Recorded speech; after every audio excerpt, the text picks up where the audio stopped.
दोस्तों, आप कैसे हैं? आपका स्वागत है आर्थिक ज्ञान दर्पण चैनल में। मैं बच्चों आप लोगों को आज जो यूपीएससी से आया है लेखपाल भर्ती उत्तर प्रदेश का जो विज्ञापन 2022 है उस उसके बारे में कुछ मैं महत्वपूर्ण बातें आपको बताना चाहता हूँ। क्योंकि लड़के असमंजस में पड़े हुए हैं कि पेट में मेरा कितना नंबर है और कितने नंबर पर इसको जो है कि इसका मुख्य परीक्षा के लिए बुलाया जाएगा। इसके बारे में मैं आपसे कुछ कहना चाहता हूँ, बताना चाहता हूँ। और आप तैयारी के उधेड़-बुन में लगे हुए हैं कि तैयारी हो पाएगी कि नहीं हो पाएगी, तैयारी करूँ या मेरा ना हो। इसलिए मैं आपको ये बता देना चाहता हूँ कि देखिए, जो विज्ञापन आया है, नोटिफिकेशन जो आया है, वह 7 जनवरी 2022 से फॉर्म भरने की तिथि है। फॉर्म जो है कि प्रारंभिक फॉर्म भरने की तिथि शुरू हो रही है 7 जनवरी 2022 से, और फॉर्म की अंतिम तिथि है 28 जनवरी 2022। और जो फॉर्म भरने में कभी कभी त्रुटियां हो जाती है, गलतियां हो जाती है, उनको सुधारने का सरकार मौका दिया है। इस बार इस विज्ञापन में मौका है आपको 4 फरवरी तक, 4 फरवरी 2022 तक आप विज्ञापन ने सुधार का समय दिया है। और आप जो है कि जो भी गलतियां होती है उसका आप उसमें सुधार कर सकते हैं। उसमें अगर ये समय आपका बीत गया 4 फरवरी तो पुनः जो है कि नहीं हो पाएगा, आपका संशोधन नहीं हो पाएगा। इसलिए जो है कि 28 फरवरी के तक अपने फॉर्म को फिलअप कीजिए, और फिलअप करने के बाद से आप अगर उसमें किसी प्रकार की कोई त्रुटि हो जाती है तो आप उसे 4 फरवरी 2022 तक उसे जो है कि हर हाल में वेबसाइट पर से अपनी जो है कि उस गलती को, उस त्रुटियां को शुद्ध कर सकते हैं। उसके बाद आपकी त्रुटियों को शुद्ध करने का मौका नहीं मिलेगा।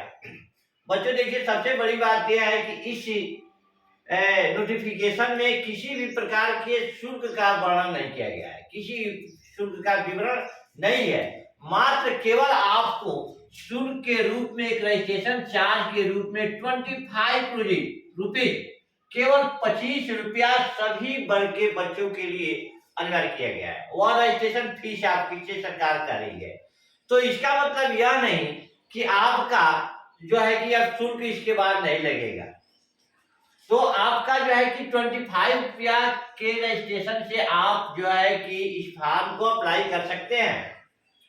और साथ ही साथ यह जो लेखपाल भर्ती का विज्ञापन है, इसमें आपके वेतनमान क्या होता है, लेखपाल जब बनने के बाद आपको वेतनमान किस वेतनमान में रखा जाता है, उसका ग्रेड पे क्या होता है, इसके बारे में हम थोड़ा आपसे चर्चा करना चाहते हैं। देखो बच्चों, वेतनमान इसका होता है, वेतनमान होता है 5200 रुपये से लेकर के 20,200 रुपये तक का। 5200 रुपये से लेकर 20,200 रुपये का वेतनमान होता है, और ग्रेड पे इसका होता है 2000 रुपया। जो 7वां वेतन आयोग आया, 7वां वेतन आयोग से लेखपाल के जो वेतन हुआ, उस वेतन में 21,700 से प्रारंभिक वेतन शुरू हुआ और 69,100 के बराबर इसको रखा गया। यानी कि इनका मूल वेतन जो है 21,700 रुपया हो गया।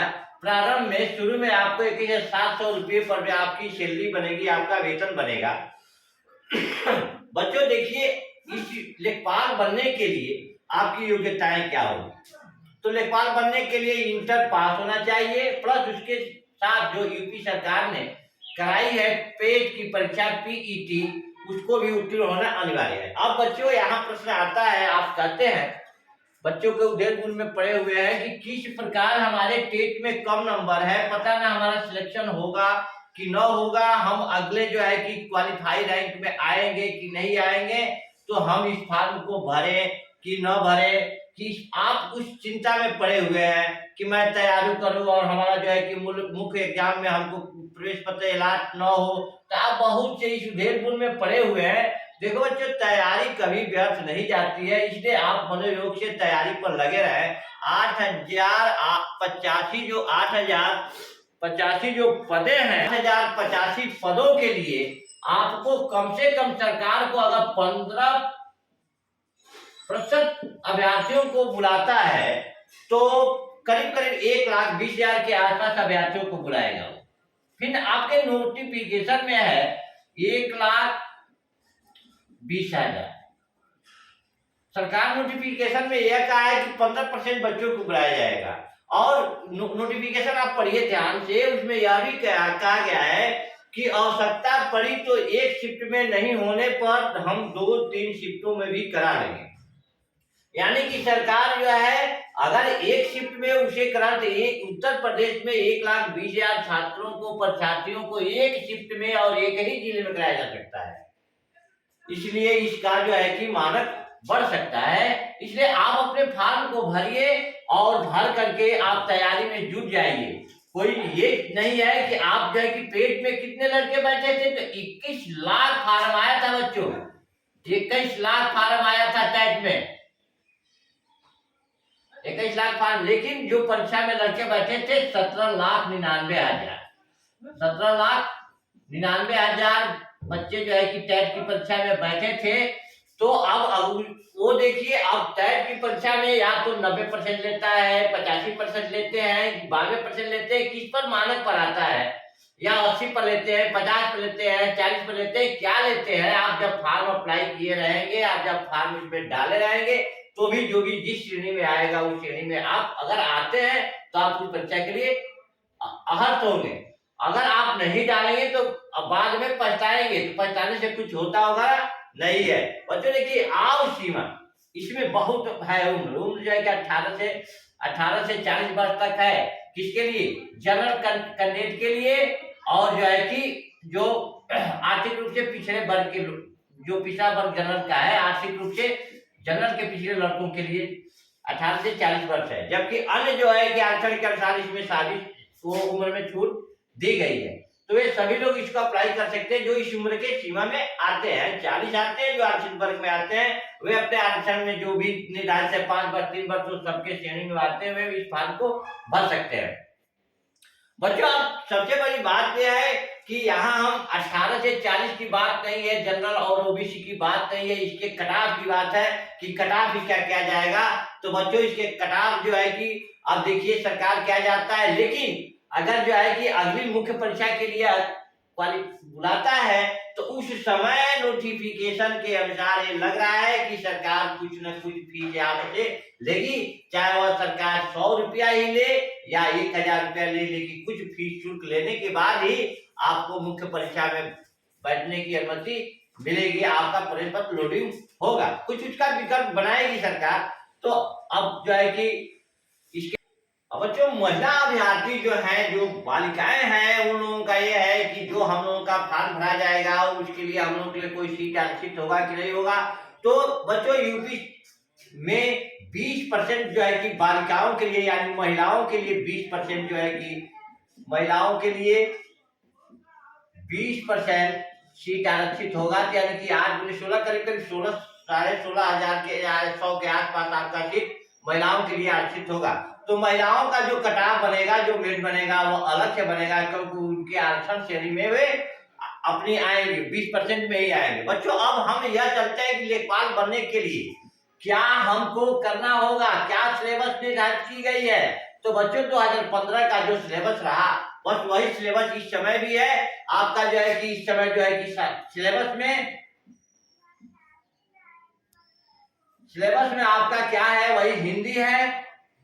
हिंदी आपका आएगा 25 नंबर का, हिंदी 25 का, गणित 25 का आएगा, गणित 25 नंबर का, और जो है कि जीएस आएगा, जीएस आपका 25 नंबर का आएगा। और ग्रामीण परिवेश से बच्चों 25 नंबर का आएगा, क्योंकि लेखपाल को गांव में ही रहना है। ग्रामीण परिवेश से आपका आएगा कितना, 25 नंबर। यानी कि हमारा पूर्णांक कितना होगा, पूर्णांक हमारा 100 का होगा, और 100 में आप जो अधिक से अधिक जितना नंबर लाएंगे आपके लिए ही लाभदायक होगा।